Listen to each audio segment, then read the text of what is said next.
एक बच्ची की माँ नहीं थी। सौतेली माँ उस बच्ची से हर काम करवाती थी। 4 बजे से वह बच्ची जाग कर स्कूल के समय तक हर काम करती थी। उसके बाद स्कूल जाती थी। सौतेली माँ अपने बच्चे को टिफिन देती थी, लेकिन उस बच्ची को टिफिन भी नहीं देती थी। लेकिन बच्ची को कोई एतराज नहीं था। पिता कभी महीने में कमा कमा कर घर आता था। उस बच्ची की सौतेली माँ काफी मानचान करने लगती थी। पिता के जाने के बाद फिर वही कार्य करवाती थी। बच्ची पढ़ने में तेज थी। धीरे धीरे वह बड़ी हो गई। पिता को विवाह की चिंता सताने लगी। एक दिन लड़की के पिताजी बिटिया की शादी की जिक्र कर दी। सौतेली माँ ने कहा कि हमारे रिश्ते में एक लड़का है, दहेज भी नहीं देगा, थोड़ा गरीब है, परिवार ठीक है, कि पढ़ाई करना चाहती थी, लेकिन जबरदस्ती उसका विवाह करवा दिया। उसको उसके ससुराल भेज दिया। लड़की जब ससुराल गई, उसे अपनी बदकिस्मत समझकर वो चुप बैठी। लेकिन लड़के ने कहा कि अब बुरा न मानो तो एक बात कहे। वह बोली कि आपके साथ जीवन भर रहना है, आप जो कहोगे हम मानेंगे।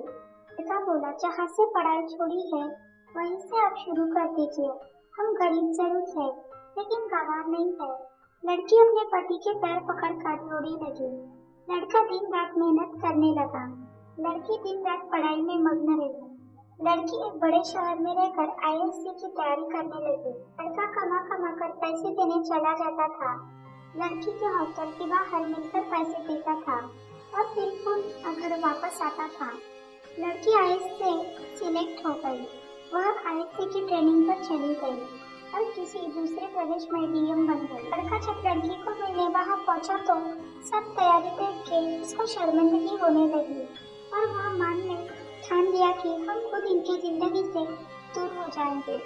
लड़की की माँ की तबीयत खराब थी। लड़का हफ्ते भर से मिलने के लिए प्रयास कर रहा था, लेकिन कोई मिलने नहीं दिया। ठंड का मौसम था। डीएम साहिबा कंबल वितरण का होर्डिंग लगाया था। वो भी सवेरे से लाइन में खड़ा हो गया था, जिसमें 5 गरीब चुने गए थे। उसमें वह लड़का भी था। डीएम साहिबा गाड़ी से उतरी और एक एक करके कंबल देना शुरू करी।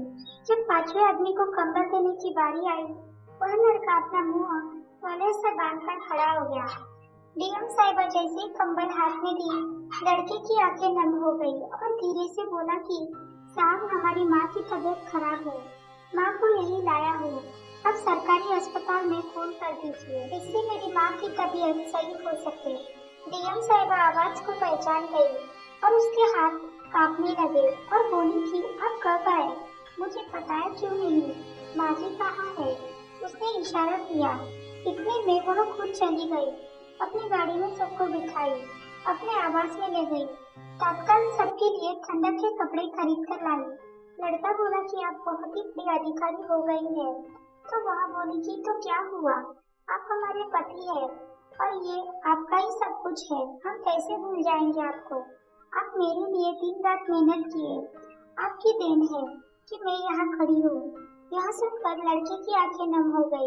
इतने में डीएम साहिबा भी अपनी आंखों के आंसू नहीं रोक पाई और अपने पति के गले में सिमट कर रो पड़ी और अपने परिवार के साथ खुशी से रहने लगी।